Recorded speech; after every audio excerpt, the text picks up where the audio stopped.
¿Qué tal? Muy buenas noches, bienvenidos un jueves más a esta cita con la actualidad de una forma más profunda, en vez de hacerlo habitualmente con noticias en los informativos, abordando, como decimos, en profundidad, con protagonistas de la actualidad de la comarca del Bierzo, de las últimas noticias o asuntos que nos interesan a todos. Como saben, este programa, La Tertulia, se hace en colaboración cada semana con Diario de León, y en cada una de las ocasiones tenemos a un protagonista que les desvelaremos en unos instantes, pero antes vamos a presentar a los contertulios de esta noche. Por un lado, Juan Carlos Franco, de Diario de León, delegado aquí en la comarca. Buenas noches. Y también nuestra compañera Silvia Nogueiro, de Informativos de la 8 Bierzo. Buenas noches. Bueno, pues en unos instantes vamos a desvelarles quién es la persona que está hoy con nosotros en plato. De momento les mostramos su perfil profesional. Omar Rodríguez es secretario comarcal de la Unión General de Trabajadores en el Bierzo desde el año 2005. Cuenta con formación en magisterio y su vinculación al sindicato se remonta al año 1999, cuando se afilió a la organización.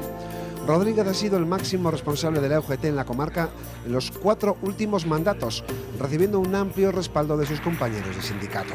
Omar Rodríguez es miembro nato del Comité Regional de UGT y ha sido y es un ferviente defensor de los derechos de los trabajadores. UGT cuenta con 3.100 afiliados en la comarca. Él es hoy nuestro invitado en la tertulia. Bueno, ya lo han visto, Omar Rodríguez, el responsable comarcal de la Unión General de Trabajadores en el Bierzo, está esta noche en nuestro plató aquí en la tertulia. Muy buenas noches. Hola, buenas noches. Gracias por acudir a la llamada de la 8 Bierzo. A vosotros por invitarme. Bueno, la primera pregunta es obviamente recurrente. Usted ha sido reelegido recientemente, hace muy pocos días, secretario general de la UGT en la comarca del Bierzo. Lo ha hecho además con un respaldo muy importante, ¿no? El 85% de los votantes. Pues sí, la verdad es que empezar así, de esta forma, con un 85%, pues abre muchas puertas y te da, digamos, más tranquilidad de cara a estos cuatro años. Fue la única candidatura que se presentó, de hecho, ¿no? Sí, efectivamente, fue la única candidatura. Y en su programa, en el intento de convencer a sus compañeros, ¿cuál es su línea maestra de estos 4 años? La línea maestra, la principal, es la que sigue toda la organización, desde arriba, desde el Confederal, que también ha sido el Congreso hace poco, pasando por todas las estructuras, la autonómica y aquí la comarcal, que es principalmente lo que venimos demandando desde hace 4 años, 5, que es la derogación de las reformas laborales. Y hablo de las 2 reformas laborales, hablo de la del Partido Socialista y la del Partido Popular. Eso es fundamental, pero no nos podemos quedar únicamente en derogarlas, sino que a partir de ahí, de ese momento, lo que hay que volver a tratar es de recuperar todos los derechos sociales y laborales que los trabajadores y las trabajadoras han perdido en estos últimos años con esas 2 reformas laborales. Eso en lo que es el apartado general. En el apartado ya más específico de la organización, pues nos encontramos ahora mismo en un proceso de cambio de nuestra organización. Vamos a adelgazar las estructuras. Actualmente nuestro sindicato es una confederación de federaciones compuesta por 6 federaciones, y ahora, a partir de ahora, ya en este mes que va a entrar de mayo, pues esas federaciones a nivel estatal ya solamente van a quedar en 3 y van a ir progresivamente, pues eso, autonómica y provincial, hasta, esperemos que, si no puede ser justo antes del verano, pero sí durante este año, quede en esas 3 federaciones, que serán una federación de industria, una federación de servicios públicos y una federación de servicios privados. ¿Y por qué? ¿Por qué se necesita eso?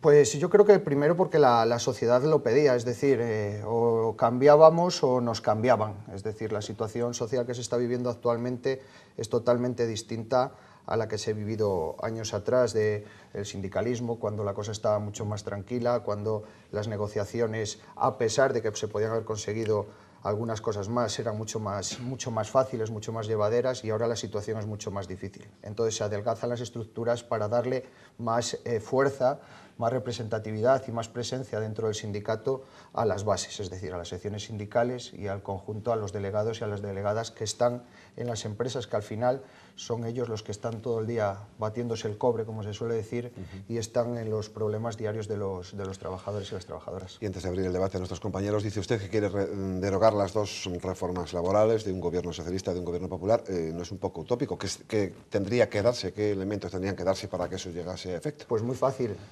Estamos ahora mismo en una incertidumbre política total, y para eso, viendo los programas electorales de los diferentes partidos, a no ser el Partido Popular, pues todo el mundo habla de, en algunos casos, de derogarla, otros lo flexibilizan un poco más y es revisarla. Nosotros lo que queremos es una derogación. Entonces, para derogarla todo pasaría por un cambio de gobierno, un gobierno más progresista, que estuviese más cercano de los trabajadores y que hiciese políticas y leyes sociales para evitar los problemas que estamos viviendo actualmente. Abrimos el debate a los compañeros. Hola, buenas noches, Omar. Buenas noches. Yo quería referirme, y antes de nada, felicidades por su reelección, Muchas al gracias. proceso este de reelección que lleva por cuarto mandato, creo que es. Sí.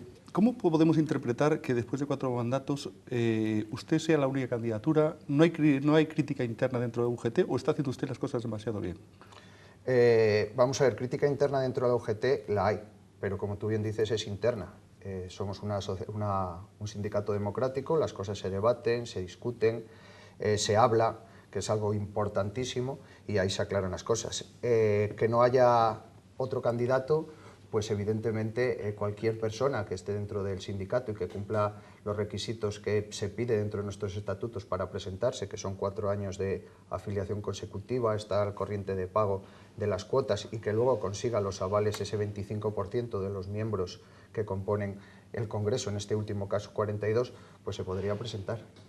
Pero no, se supone que a los partidos de izquierda o a los sindicatos se les supone ese debate. Yo en su proceso electoral o su proceso de reelección he echado en falta, por un lado, las propuestas suyas y por otro lado, las réplicas de, en teoría, la oposición o el sector crítico, si se puede decir. Las propuestas, no sé a qué te refieres, las propuestas están muy claras, es decir, vuelvo a repetirlo, el sindicato es una organización piramidal, viene de arriba a abajo, las propuestas se van marcando y cada uno las va cumpliendo o va tratando de llegar al grado de cumplimiento que se va marcando y que luego te deja la sociedad o quien esté gobernando.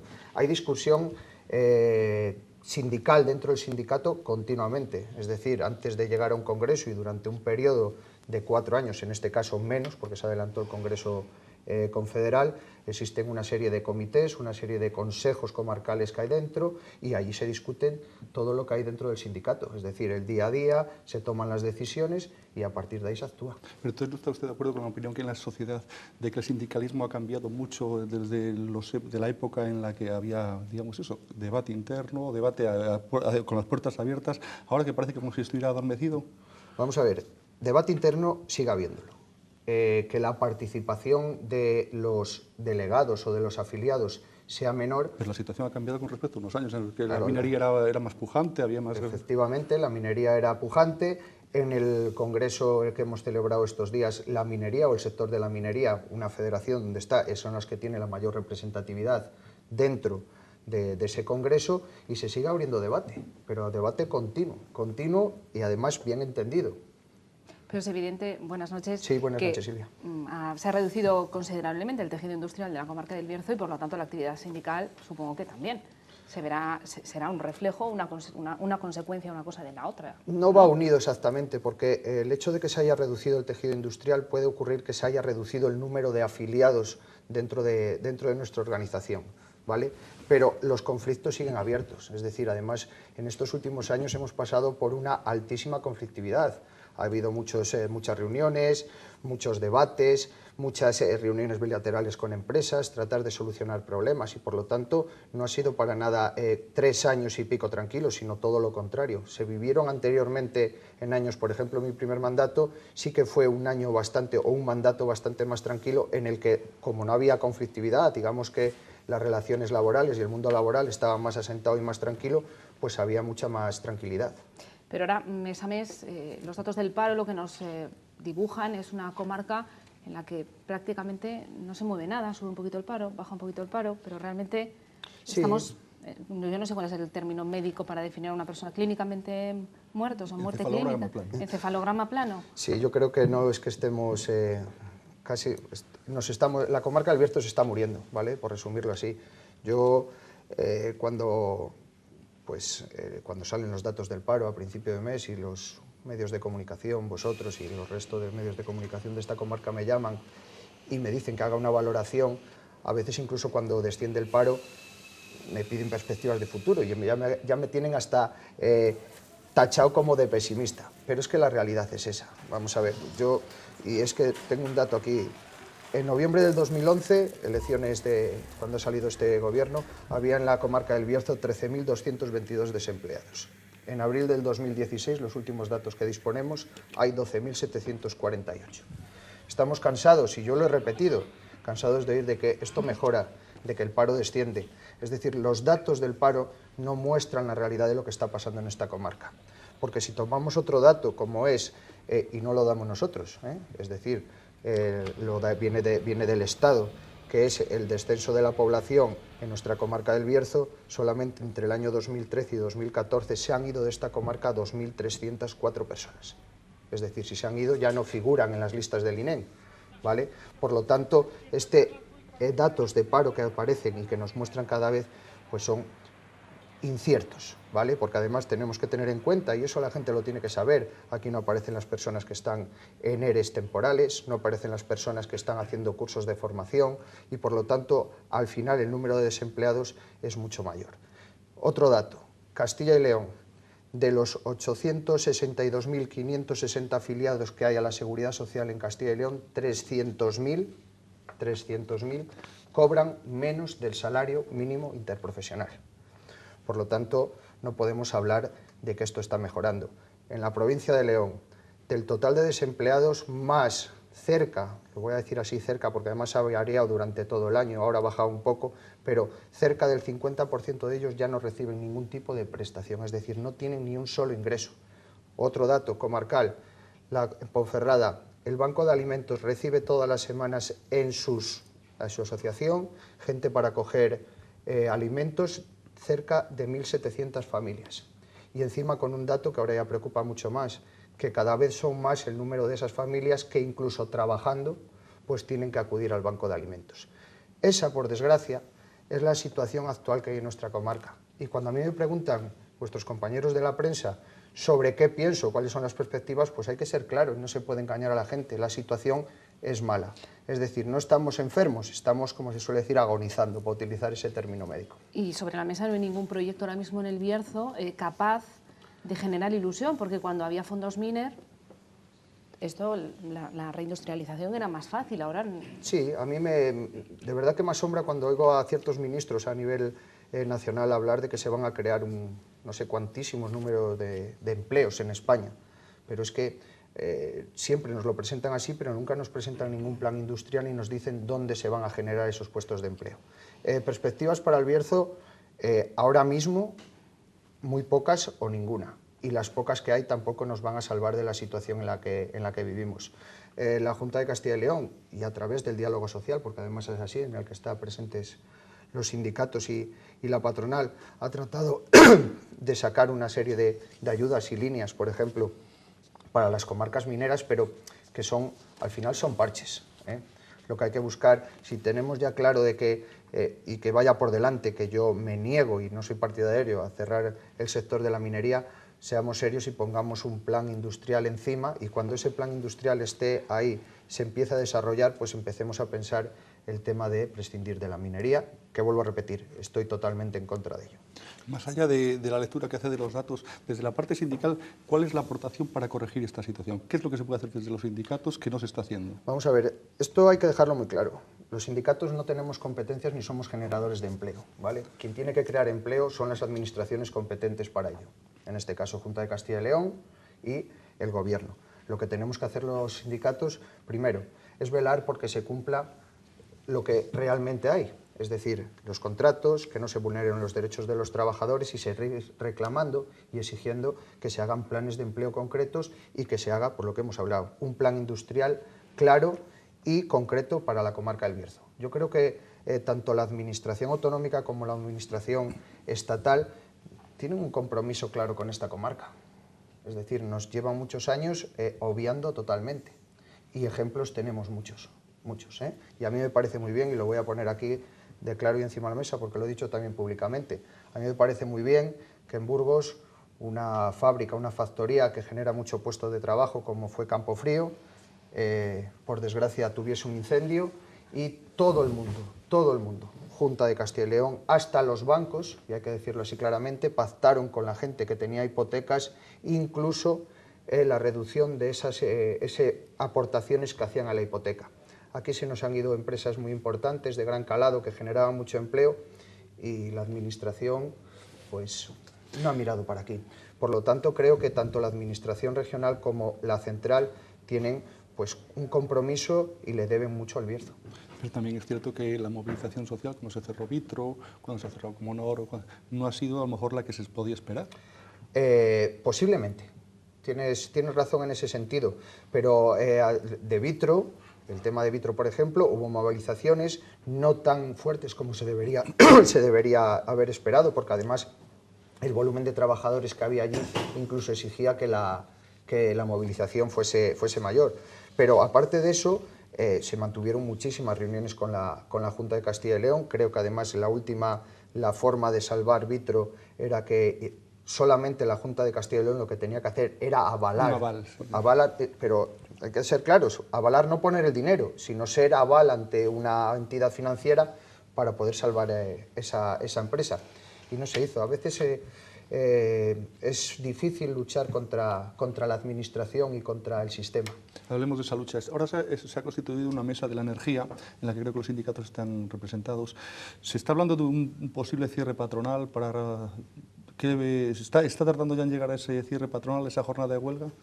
Creo que hay que ser prudentes y hay que ir cumpliendo los plazos. Esa mesa, todos los componentes que hay en ella, pues ha decidido hacer una serie de acciones. En breves días, y estamos en ello, pues se mandará un documento para que en los ayuntamientos se aprueben una serie de mociones, una moción. Se mandará a la Diputación, a la Junta de Castilla y León, y se pedirá una reunión con el ministro, ¿vale? A partir de ahí, si no tenemos respuesta sobre eso, pues esta sociedad, esta comarca, la comarca berciana, se tendrá que plantear el hacer una movilización. ¿Usted comparte que todavía es tiempo de prudencia ahora? Es tiempo... Tal y como No. Quiero decir que hay que tener prudencia con los pasos que está siguiendo esa mesa. Prudencia no, es decir, el tiempo nos apremia. Tenemos ahí el caso de la central térmica de Cubillos. Como todos sabemos, si en unos meses no anuncia que va a hacer una inversión cercana a los 200 millones de euros para adaptarse a las exigencias medioambientales de Europa, pues nos está anunciando prácticamente su cierre. Además de otra información que tenemos a través de los miembros del comité de empresa, que incluso Endesa, aquí en Compostilla, ya tiene hasta un dinero, digamos, apartado para poder desmantelar la central. Entonces, esto urge, pero bueno, lo que no puede hacer uno es quemar sus naves desde el primer momento. Habrá que ir siguiendo unos pasos, ir aumentando esa movilización, irla preparando para llegar al momento que es oportuno para hacerla. Lo que pasa que si ahora hay menos de 150 mineros en activos, muchos de ellos amenazados por eso. Más. Altas en el régimen de la minería. Actualmente, según los datos del último mes, vienen conjunto con los de Palencia, que pueden ser 8 o 10, estamos en los 890.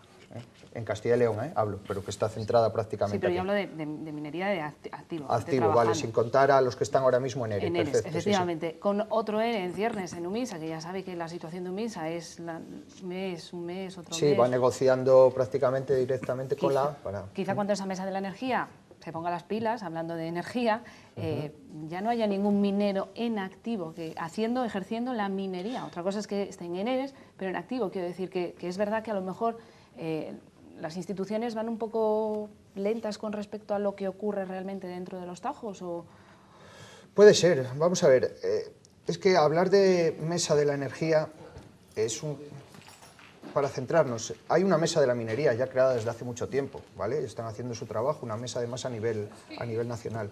Esta mesa empezó como una mesa de la energía, trató de trasladarse un poco, digamos, a la mesa del carbón, porque todo va relacionado, y es así, alrededor del carbón, y lo que realmente esta mesa va o quiere hacer es por el tejido industrial del Bierzo, ¿vale? En su conjunto. Evidentemente, igual cuando lleguemos es tarde, esperemos que no. Lo que no podemos hacer es quedarnos sin hacer nada. Pero en cualquier caso usted está hablando de una posible movilización si se lleva a efecto que Endesa pues no concreta esos 200 millones de euros de inversión en desnitrificación, dice incluso que tiene dinero para desmantelar la central. Imagínese que se tiene que convocar una manifestación en la comarca del Bierzo. Las últimas 10 que hemos visto no ha habido una gran participación. ¿Qué ocurre? No hay concienciación en el Bierzo, no les importa, la gente ya piensa que no hay solución. Y un inciso, el termómetro nos puede servir la manifestación del 1 de mayo, Eso que es. lleva años, que ha decaído la presencia, la gente pasa, no va con ella o no quiere manifestarse públicamente. La ¿Cuál es el problema? gente tiene un descontento general, ¿vale? Y además de un descontento general, pues ha visto, yo creo que está cansada, pero cansada de que además, aparte de hacerse movilizaciones, de hacerse manifestaciones, pues no se haya conseguido prácticamente nada. Este gobierno, si alguna cosa ha hecho bien, y digo entre comillas, es mantenerse en su posición y no ceder en nada, porque tanto las huelgas generales que se hicieron por el tema de las reformas laborales fueron huelgas que si en la parte de, digamos, de la parte laboral, la parte de empleo, de estar trabajando y demás, no alcanzaron ese éxito del 80-90%, sí que las manifestaciones en la calle mostró la gente, la sociedad montó su descontento, 20.000, 30.000 personas, ¿vale? Eso por un lado. Pero este gobierno no ha cedido ni incluso con la presión social. Y evidentemente hay que reconocer que la presencia en la calle de las personas en las últimas manifestaciones pues ha bajado. Pero tampoco podemos poner como termómetro el 1 de mayo. Y lo digo muy claro, es decir, aquí el 1 de mayo, por las circunstancias y donde estamos, tenemos un problema, y siempre lo decimos, y eso quita gente, y este año va a quitar más, que es fiestas en Cacabelos, fiestas en Cuatro Vientos, El Espino, y este año a mayores, domingo, festivo, lunes y Día de la Madre. Lo digo sinceramente, la gente busca cualquier disculpa para no asistir. ¿Que haya un descontento, que los sindicatos también hayamos tenido parte de culpa? Pues claro, hay que reconocerlo. Es decir, no hemos sabido llegar a la sociedad, no hemos estado en su momento con quien teníamos que estar, es evidente. De hecho, el cambio que se está haciendo ahora mismo en esta organización es para poder llegar más a esa gente. Es decir, otro de los retos, y perdona que vuelva atrás, luego vengo con esto, es, de estos 4 años es volver a acercar a los jóvenes al sindicato. Yo todavía me pregunto muchas veces cuando empezaron a surgir estos movimientos del 15M y demás, que se reunían en la calle, se reunían en las plazas, si el sindicato hubiese tenido, como empezó el sindicato, a recuperar lo que eran las casas del pueblo, sitios de reunión y demás, hubiésemos podido tenerlos allí con nosotros y se hubiesen reunido allí, pues posiblemente ahora mismo no estaríamos hablando de que habíamos perdido la calle. Pero habla usted de jóvenes, habla usted de reivindicación. Tenemos el ejemplo, por ejemplo, ahora mismo de Francia, que han conseguido con las movilizaciones en la calle que los jóvenes que no consiguen un primer trabajo tengan una ayuda que no ganan muchos jóvenes españoles trabajando. Quiere decir que si no reivindicamos, ¿cómo puede el sindicalismo volver a enganchar a la gente a la reivindicación? El sindicalismo ha reivindicado, ha convocado, ha dado asambleas para explicar cuál es la situación. Si luego la sociedad en general no ha respondido, nosotros asumimos la parte de responsabilidad que nos toca, que es convocar, reivindicar, informar y hacer esas manifestaciones. Si luego la gente no acude, estamos explicando las razones por las que son. Muchas son porque están cansados de que se hagan cosas y que al final no se consiga absolutamente nada. Pero también hay una cosa clara, la única forma de conseguirlas va a ser así. Pero se tendrá que volver a concienciar la sociedad de que es la única forma. La única vía de protesta que tenemos actualmente es eso, y más ahora después de haber aprobado una ley como la famosa ley Mordaza, que encima te limita más el poder hacer este tipo de actos. Hay que acudir a los actos que están legalmente solicitados y que nos defiende además así la democracia y la ley. Por lo tanto, es un reto del sindicalismo en esta nueva etapa volver a recuperar la calle y volver a que la gente vuelva a salir. ¿Y no le estará pasando al sindicalismo lo que le ha pasado a los partidos tradicionales, que no han sabido conectar, no se han sabido cambiar? ¿Cómo está el tema de la vinculación de la calle, los sindicatos mayoritarios, y si hay otras alternativas, como yo sé, CGT y tal? ¿Está creciendo la afiliación en otros sindicatos y ustedes a lo mejor es que el problema que tienen es que no están conectados con lo que les demanda la sociedad? Yo desconozco cómo está la afiliación de ¿Ustedes han visto que está bajando la suya?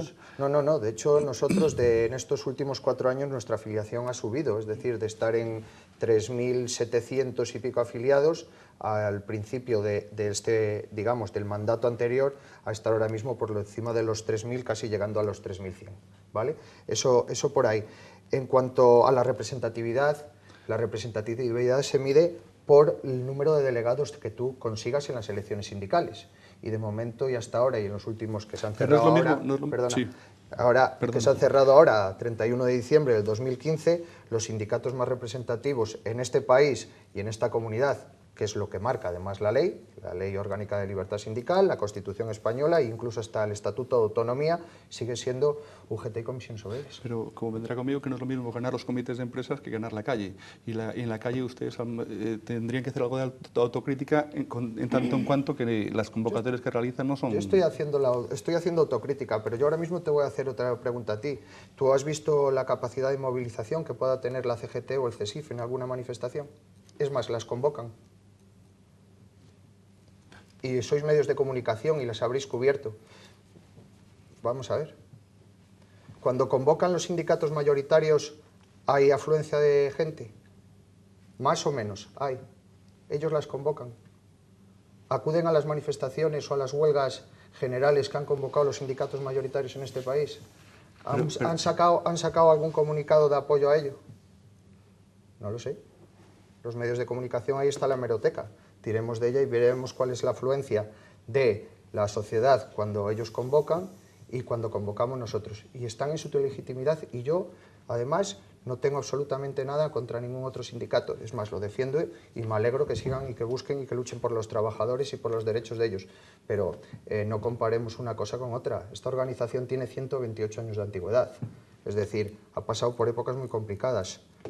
Dictadura, transición, épocas de bonanza y demás. Que se ponga en tela de juicio ahora mismo la labor de esta organización. Yo no pongo en tela de juicio la labor de la organización, sino el vínculo que tiene con la calle. Y lo mismo, los mismos años de historia tiene el Partido Socialista. El vínculo... y se está hablando de una refundación porque no saben conectar con la calle. Yo no porque no sepamos conectar con la calle, porque queremos ser una organización mucho más ágil, llegar mejor a las empresas, estar donde los trabajadores y las trabajadoras tienen problemas. Y así, de esta forma, hacer el sindicato más cercano y más participativo hacia esos delegados y delegadas que son, vuelvo a repetir, los que están todo el día batiéndose el cobre en las empresas, aguantando las críticas de sus compañeros, que además son los mismos delegados que hace 4 o 5 años sus compañeros les pasaban la mano por encima y les decían lo majos que eran. Y ahora, que es cuando más han necesitado el apoyo para conseguir mejoras en los convenios, como no eso, los dejan de lado. Eso es para lo que se ha abierto el sindicato, para darle más, o se cambia el sindicato, para darle más apoyo, para hacerlos a ellos más visibles, para que tengan más fuerza, para que tengan más recursos y para que al final puedan llegar mejor a los trabajadores y las trabajadoras a solucionar esos problemas. No tiene otra finalidad, y ser más transparentes, hacerlos más participativos dentro del sindicato. Esa es la finalidad principal de cambiar la estructura. Con esa reflexión llegamos al ecuador de esta tertulia, nos vamos a publicidad, enseguida regresamos con nuestro protagonista, con Omar Rodríguez.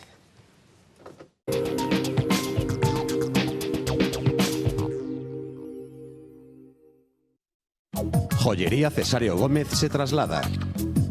Nuevas instalaciones en la calle Dr. Fleming 14. Relojes de todas las marcas, joyas, platería y la mayor selección en trofeos deportivos. Cesario Gómez. Nuevas instalaciones con la calidad de siempre. En cada rincón, un detalle.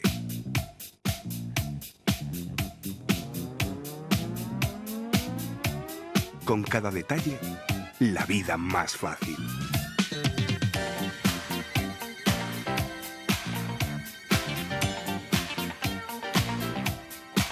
Eibarresa, el detalle nos diferencia.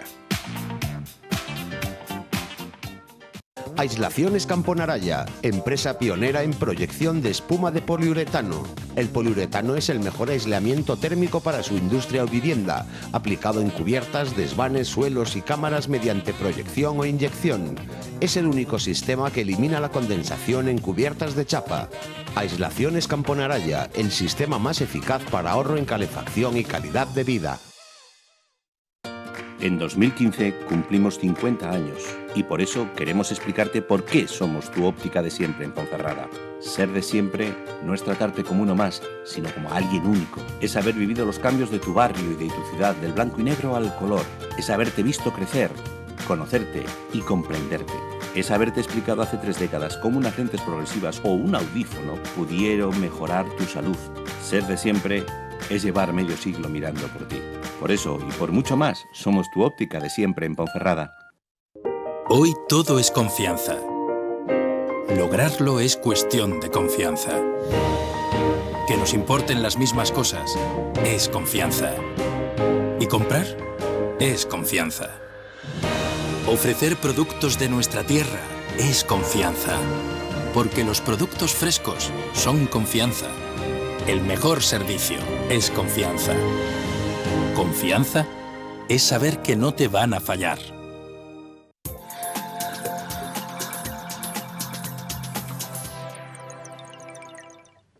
Bueno, seguimos en la tertulia con Omar Rodríguez, el reelecto secretario comarcal, en este caso, de la Unión General de Trabajadores en el Bierzo. Nos estábamos hablando con él pues, de la crisis que afecta en la comarca del Bierzo, la movilización social de cara a, bueno, pues a las manifestaciones en defensa de los derechos de los trabajadores.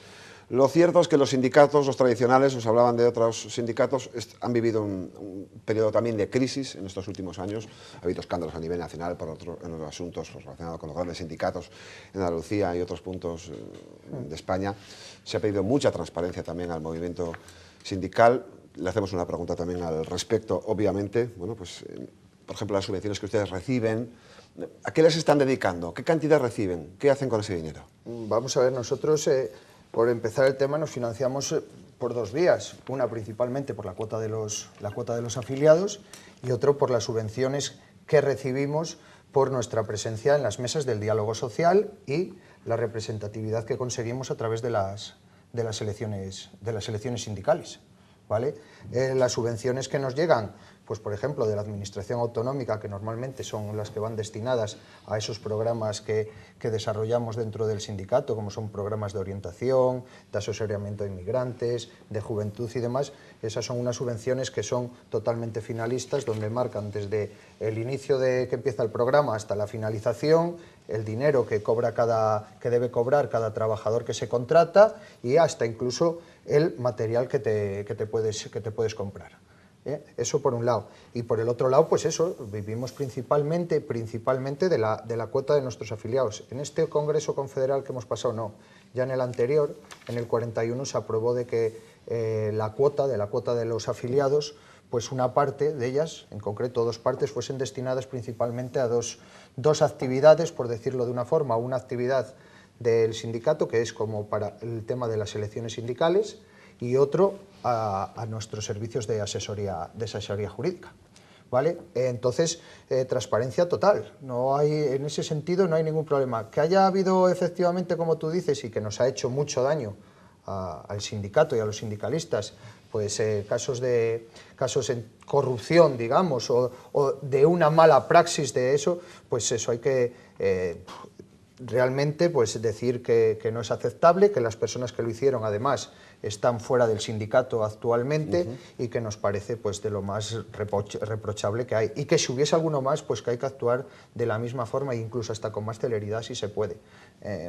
Son muchísimas, me atrevería a decir que la estructura de la UGT en España supera sin lugar a dudas la de muchos partidos políticos o de todos los partidos políticos que hay en este país. El que haya dos chorizos dentro de un sindicato no quiere decir que todos los demás sean chorizos. Correcto. Además, ustedes en el sindicato ofrecen cursos de formación, ¿no?, a personas desempleadas, a diferentes colectivos, también a personas extranjeras que no tienen los papeles. A colación de esta formación, y nos llega la pregunta del lector de cada semana de Diario de León sobre unas instalaciones de formación que tienen ustedes, en este caso en Campo Naraya. Se dice, no hay nada concreto, por eso le preguntamos que esas instalaciones pueden llegar a cerrar definitivamente. ¿Qué es lo que está ocurriendo? Primero vamos a empezar por la parte de ofrecemos cursos de formación. Nosotros no los ofrecíamos, es decir, nosotros éramos gestores, digamos, de esos cursos. Y digo éramos porque con la nueva reglamento de formación, como ya sabéis que se aprobó, yo creo que a finales del año pasado, los sindicatos no podemos optar a la formación, es decir, lo tenemos que hacer a través de los que optan son los institutos de formación que están alrededor del sindicato. En el caso de UGT, por ejemplo, pues es IFES, que además es una fundación a nivel estatal. Y a la pregunta de lo de Campo Naraya, de la nave de Campo Naraya, anteriormente fue UNAFOR, ahora mismo Centro de Formación Manolo López. Yo no tengo ninguna noticia, es más, yo creo que la noticia viene porque IFES en la última programación de formación, pues devolvió una parte de la formación que se le había asignado por parte del ECIL, de la Junta de Castilla y León. Entonces igual la noticia surge por ese lado, pero eso no quiere decir que la próxima programación que salga, pues o la Fundación o IFES vuelva a optar esa formación y se vuelva a dar cursos. De hecho, actualmente creo que están en funcionamiento 3 cursos en esa nave. Por tanto, se desmiente absolutamente ese cierre. Sí, no. De momento yo no tengo ninguna noticia y no hay perspectivas de cierre de ello. Hablemos de esos cursos de formación. ¿Se puede hacer un balance y si este sería positivo de la formación que se ha dado aquí? ¿Se ha encaminado bien la formación, habida cuenta de dónde estamos ahora? Yo creo que sí.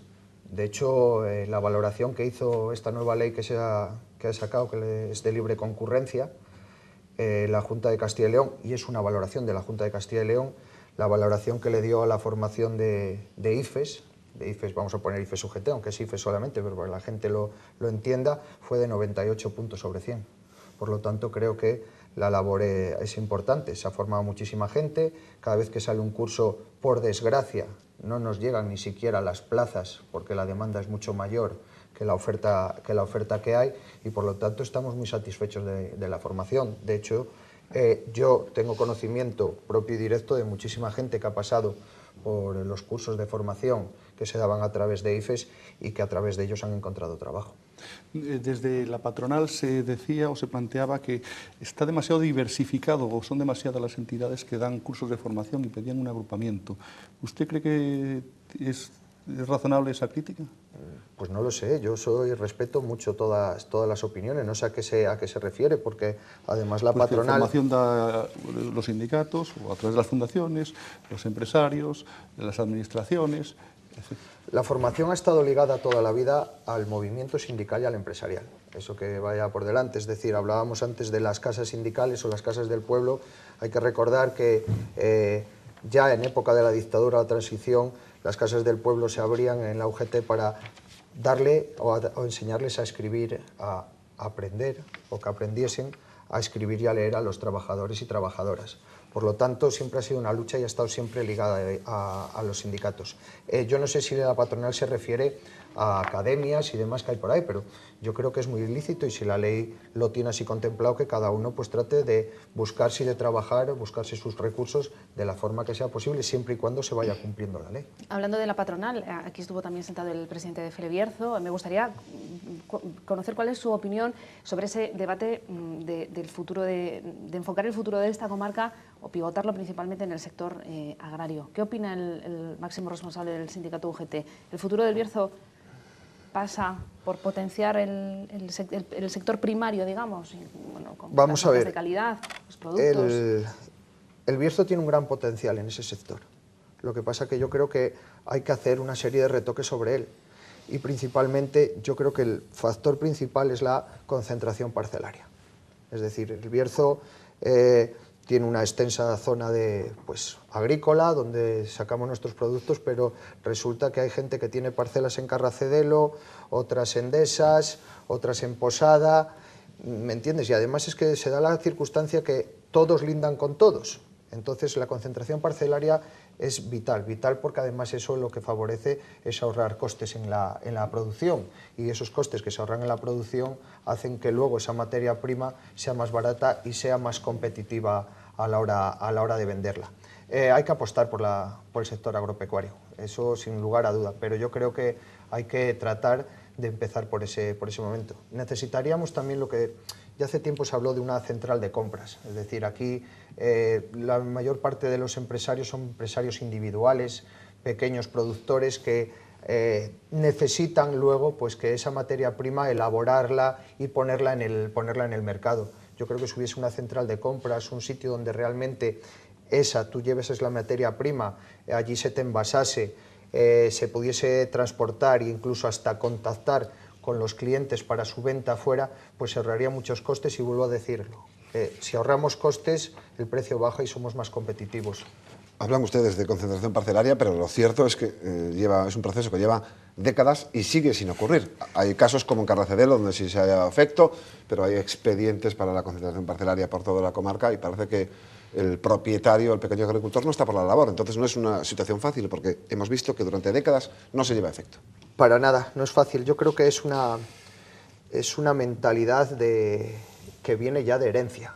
Y lo digo porque yo no es que tenga muchas parcelas ni nada, mi padre sí las tiene y demás, y explico lo que estoy explicando ahora, es decir, igual tiene una tira de 2 metros por 4 aquí, otra de 3 por 6 en el otro lado, que linda con este señor y con este, y resulta que donde las tiene allá adelante, que es lo mismo, linda con ellos y no son capaces ni siquiera de llegar al acuerdo para cambiárselo. Es una mentalidad, es decir, somos muy propietarios de nuestro terreno, viene de una herencia y no nos queremos deshacer de ello. Pero si queremos que realmente ese sector sea potente y que pueda competir con otras zonas de España, que en este sentido van mucho más avanzadas, tendremos que terminar entrando por ese aro. A mí me sorprende que ahora estemos descubriendo otra vez la agricultura cuando un dato apunta que el 80% de la superficie cultivable del Bierzo está en barbecho, o en Poulo, como dicen en mi pueblo. Y estando así, nos encontramos con una realidad que es que los jóvenes siguen emigrando. Entonces no sé si los jóvenes no ven alternativa en la agricultura y la ven los demás, ¿no? No, los jóvenes emigran no solo porque no ven alternativa en la agricultura, es porque no encuentran un puñetero, y perdón por la expresión, puesto de trabajo en nuestra comarca y en nuestra comunidad. Pero la agricultura no la ven como una alternativa, en principio. Porque está ahí el terreno y falta cultivarlo. Falta cultivarlo, falta formar a esos jóvenes para que realmente entiendan que la agricultura puede tener sus beneficios, y falta que tengan una mentalidad de que el campo y trabajar en el campo es muy duro, ¿vale? Porque aparte de tenerlo que trabajar, tienes que estar pendiente de lo que eso no se puede contratar, que es del tiempo atmosférico. Por lo tanto, yo creo que los jóvenes de nuestra comarca, y sobre todo los de los últimos años, jóvenes que han tenido la posibilidad, ahora ya no tanto, de estudiar y de formarse, lo que quieren es trabajar en lo que ellos han estudiado y han formado. Evidentemente, y tú como lo dices, tenemos en el último año los jóvenes entre 16 y 25 años, el 50% se han ido de nuestra comunidad autónoma. Eso querrá decir algo, pero parte de eso es por eso, porque aquí no encuentran nada y que se han formado para algo que no es exactamente para el campo, y por eso se han ido. Yo estoy cansado de ver, y es así, y es lo más, es decir, es un trabajo de lo más normal y más respetado. Yo conozco muchos abogados, licenciados en empresariales, trabajando de cajeros en supermercados. Pero hablemos de qué peso puede tener en el pool, digamos, productivo del Bierzo la agricultura. ¿Sería un primera espada? Pues no lo sé, pero seguramente no el 20% en esa mesa de la minería. En esa mesa de la energía se está planteando como una de las alternativas. Sí. ¿Y hay alguna más o solo es esa? Hay más alternativas. ¿Y cuáles podrían ser? No, tampoco me puedo adelantar a una moción que se va a presentar en los ayuntamientos yo sin la consulta del resto de compañeros, pero posiblemente hay más. Hay el turismo, hay apostar por la investigación, el desarrollo y la innovación, que nos hemos olvidado de ello y lo teníamos aquí muy bien instalado y nos hemos olvidado, y defendemos, y lo vuelvo a decir, defendemos el carbón y defendemos la permanencia del carbón, porque el carbón, que yo sepa hasta ahora, es nuestra única fuente energética autóctona. Y mientras en otros países están incentivando para seguir abriendo centrales térmicas, nosotros en cambio las estamos cerrando. Yo siempre lo digo, el día que el petróleo vuelva a subir, de que por ahí, por los países árabes, como pasó por Centro Europa y demás, les den por cerrar la llave del gas, y el petróleo suba y no lo podamos comprar, no sé de qué o con qué nos vamos a calentar en este país. De hecho, habla de I+D+I, pero en mayo acaban las ayudas europeas para Ciuden y ahí tenemos al comité reivindicando futuro. Yo estoy totalmente de acuerdo con el comité y se lo he trasladado también, es decir, y todo nuestro apoyo. Lo que no se puede es lo que se escribe en los papeles, que el papel aguanta todo, luego no trasladarlo a la realidad. Es decir, tenemos un centro de investigación muy importante en nuestra comarca, que por caprichos políticos, porque ha sido por caprichos políticos, hay que decirlo así, como apostaban unos, entraron otros, no apuestan, pues lo hemos dejado ahí a que se vaya, digamos, muriendo poco a poco. Porque además ya no solamente ha sido la investigación, de ese terreno nos hemos olvidado del desarrollo territorial del Bierzo, que se había hecho un estudio importante y un trabajo y una labor muy buena, y nos estamos prácticamente quedando solamente con la parte museística y el vivero de ahí arriba, y la parte museística hasta cierto punto, porque nos han quitado encima lo de nacional y ya vemos cómo está la situación, que no termina de arrancar. Hablamos de otros temas, está hablando usted de administraciones y hablaba de minería recientemente, los planes que había dado la Junta de Castilla y León para las comarcas mineras de la comunidad, 20 millones en 4 años. Es cierto que las administraciones están aportando dinero para crear empleo durante X tiempo, no un empleo estable, pero sí favorecer que personas que están en situaciones de exclusión o que tienen problemas puedan tener una actividad laboral. Y en ese contexto, por ejemplo, está una subvención de la Junta de Castilla y León que se dedica, en este caso, a la mesa de diálogo social en el Ayuntamiento de Ponferrada. Y hemos visto que otros ayuntamientos de todo el entorno, de toda la comunidad, en otros lugares, pues hay un acuerdo fácil, sencillo, entre formaciones sindicales, empresariales y la administración que recibe esas subvenciones. No es el caso de momento aún en Ponferrada. ¿Qué es lo que ocurre? Perdona. Vamos a empezar por la primera parte, porque además así igual contestamos alguno de lo que se ha dicho anteriormente. Todas estas ayudas que nacen de la Estrategia Integrada de Empleo y que van dirigidas principalmente a desempleados, nacen del acuerdo entre los sindicatos y la patronal dentro de la mesa del diálogo social. Por lo tanto, sí que hacemos cosas por los desempleados. Quiero decir que tratamos de incorporarlos al mercado laboral, aunque, como decía al principio, no son competencias de los sindicatos el crear empleo. Te puedo anunciar que mañana, por la mañana, a las 11 de la mañana, es decir, pues firmaremos esa mesa del diálogo social con el Ayuntamiento de Ponferrada. ¿Firma definitiva? Firma de la constitución de la mesa del diálogo social con el Ayuntamiento de Ponferrada. Una cosa es la mesa, la constitución de esa mesa, y otra cosa será empezar a partir de ahora a negociar, ¿vale?, según van llegando esos planes desde la autonomía y principalmente desde la autonomía, que normalmente vienen a través del ECIL o directamente de Presidencia, cómo van a ir siendo. Muchos de los pasos ya vienen marcados, es decir, va destinados la duración del contrato, anteriormente eran de 6 meses, una aportación que hizo aportación sindical fueron 180 días, y alguno dirá, joder, si 6 meses y 180 días es lo mismo. No, porque ocurre que hay en ocasiones que esos 6 meses coincide que son 179 días, y una persona que está de alta 179 días y no 180, pues no tiene derecho a cobrar luego la prestación por desempleo.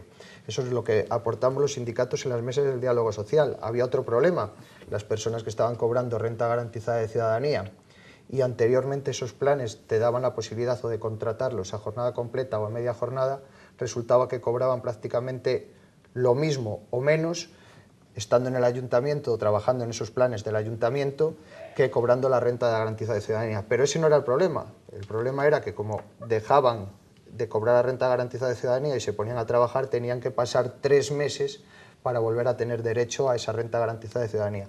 Pues bien, a través de la mesa esta del diálogo social hemos conseguido de que esas personas, una vez que acaba su actividad, puedan volver otra vez a reengancharse y a cobrar la renta garantizada de ciudadanía. Los contratos, como decía antes, eran a media jornada o a jornada completa, pero se reducía el número de contratos, ahora tienen que ser a jornada completa y además se les tiene que aplicar el convenio del sector donde están trabajando, porque antes se aplicaba el convenio que buenamente se quería. Por lo tanto, yo creo que dentro de los acuerdos del diálogo social y demás, y de la creación de esas mesas de diálogo social, pues va a ser muy importante el estar ahí presentes y creo que podremos conseguir alguna cosa. Esperamos que, porque también lo contempla la Estrategia Integral de Empleo, que los ayuntamientos puedan complementar esas ayudas con sus presupuestos propios. No sé cuál es la situación, o en su momento cuando nos sentemos lo hablaremos y a ver lo que sale. A efectos prácticos, esa mesa social en Ponferrada, ¿en qué se va a traducir? Porque usted dice que el ayuntamiento podrá complementar esos fondos y la situación económica del ayuntamiento de Ponferrada es la que es. Mira, la mesa esa va a contribuir a lo siguiente. En el caso concreto en Ponferrada. Sí, sí, planes de estos ha habido siempre, ¿vale?